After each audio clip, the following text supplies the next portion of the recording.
An inverse function is a function you can get from another function in which your domain and range switch, and your x values and your y values all switch with each other. That might sound a little confusing, but let's take a look at an example of what I mean. Let's just say you have xy axes here, just like this, and you have this function, right?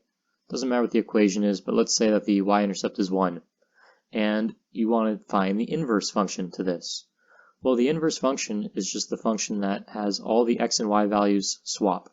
In other words, it's a perfect reflection along the diagonal. So if you have a diagonal line like this, the equation of that diagonal is y over x, right? It's a perfect diagonal line. The reflection or mirror image of this function over that line will be your inverse function. And so if you were to do that, you would get something like this, where the x-intercept is 1, right? Because the y-intercept becomes the x-intercept, because every x point and y point are going to switch, right? See how this original function gets very close to the x-axis but doesn't touch it because there's a horizontal asymptote there? The same is true for the y-axis. There's a vertical asymptote here with our new function, with our inverse function. So everything about this function is going to be the opposite when it comes to this new one. We can look at some other examples. If we look at a quadratic and we say, what is the inverse to this quadratic function? Well, you do the same exercise. You make your diagonal line like this, and then you reflect it. And so you're going to get a shape that looks something like that. It's not the cleanest drawing, right? They both have a vertex at 0, 0. But you can see like this line's reflecting to here, and this line's reflecting to here. The interesting part of this is that, while your original was a function, this new graph that we have, this is not a function, it's just a relation, right? It's not a function because it fails the vertical line test. And so if you recall what defines a function or not, you can't have an x value with 2 points, right? Or you can't have 2 points sharing an x value. And so this is the inverse relation or the inverse graph, but it's technically not a function, although it is the inverse to the function, which is a quadratic. So that's just another example. You can have all sorts of things. You could have a linear function and find the inverse of that. So again, you have your diagonal like this, and you have a line that goes maybe something like that, and you have a line that goes maybe something like this. And when they cross each other, they're going to cross right at that diagonal, right? This x-intercept will be the same as this y-intercept. This y-intercept will be the same as this x-intercept, right? Because everything is switching. All the points are swapping with each other. This point and this point, they'll have opposite coordinates. For example, if this point here is, 5, 2, then this point up here is going to become 2, 5. These 2 points are the mirror image of each other across that diagonal. You can also have some more interesting things happen, like if you have your diagonal like this, and you have a line that's parallel to it.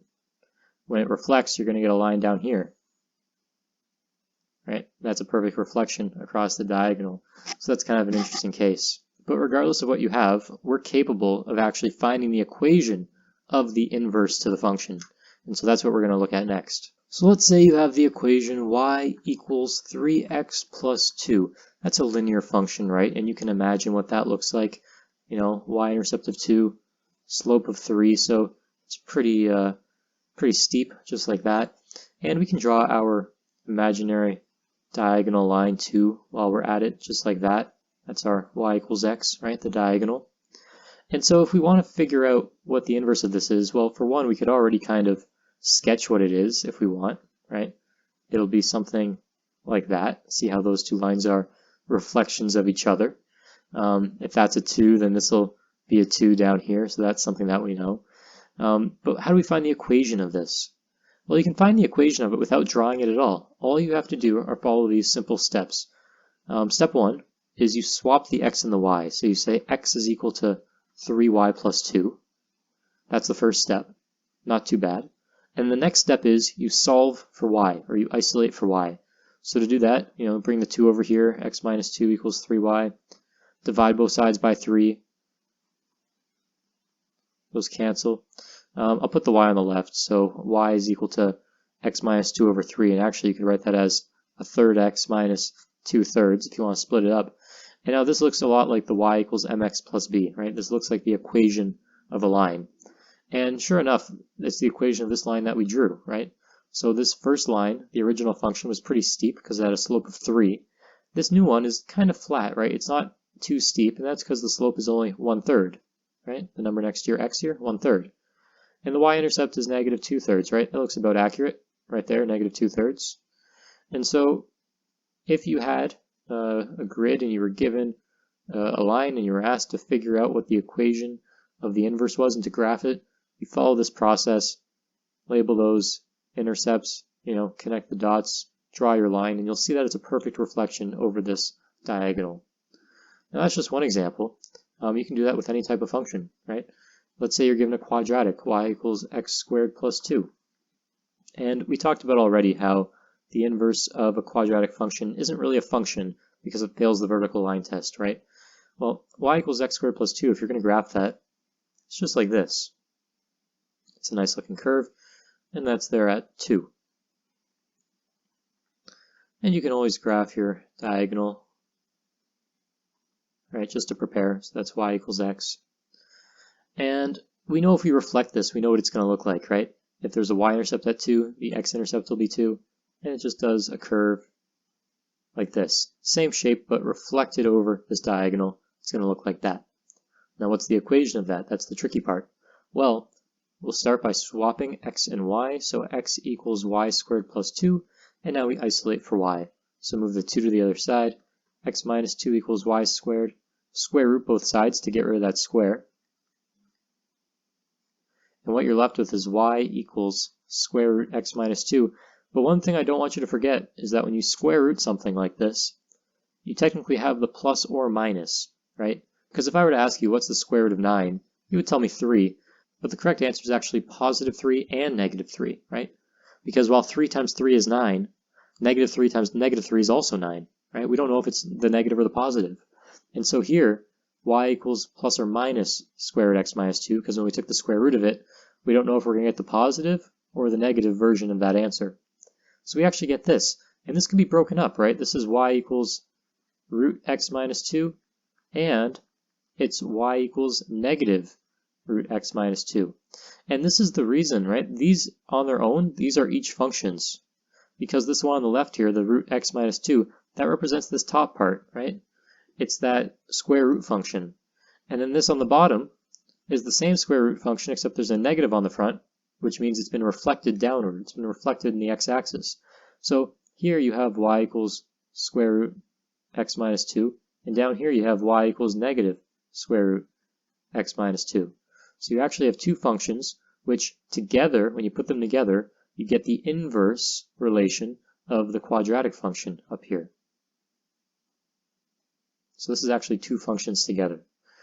Hopefully that makes sense. Let's do another one. Let's say you have y equals the absolute value of x. So we swap x and y. X equals absolute value of y. Now we have to isolate for y. How do we do this? Well, we have to remember what it means to take the absolute value of something. It means you're turning that y value into a positive, no matter what it is, right? So if the y value is positive or negative, this absolute value makes it into a positive. So the x value in this situation is always a positive, right? So how do you make that left side represent the y if the y can be positive or negative? Well, you have to put a positive or negative here next to your x. So this is kind of an interesting step here, right? The inverse operation of having an absolute value sign is just having plus or minus. Because again, the absolute value sign means you don't have plus or minus, it means you just have plus, right? So to do the inverse operation, this is what you do. It's kind of an interesting case. And of course that means you have y equals plus or minus x. Now, how do we draw this, right? What does this mean? Well, it means that if you have your xy axes like this, and you graphed y equals absolute value of x, we know what that looks like. It looks like this, right? This is your absolute value function. Now if you draw your diagonal line, your diagonal is on the same slope as this part of the v, right? Just like this. And so what's fun here is that, okay, y equals plus and minus x. So let me do this in a different color actually.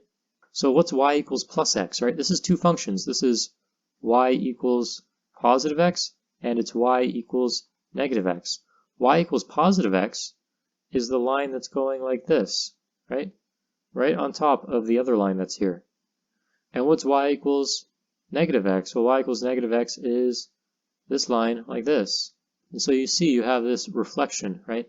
Now you might ask, how come when I drew this first blue line here, I didn't continue to the left like this, right? Y equals plus x. You know, that's what it should be, right? If that's y equals x, it should go to the left. This one makes sense. Y equals negative x because it continues this way and intersects with this, right? So it's technically still there. You could write that if you wanted. But how come I'm not going down like this for the y equals positive x? Well, it's because of your domain and range restrictions, right? So your domain and range also switch when we have an inverse function. So originally, your x value could be, you know, anything. X exists in the set of real numbers with no restrictions. But the y values had to be positive, right?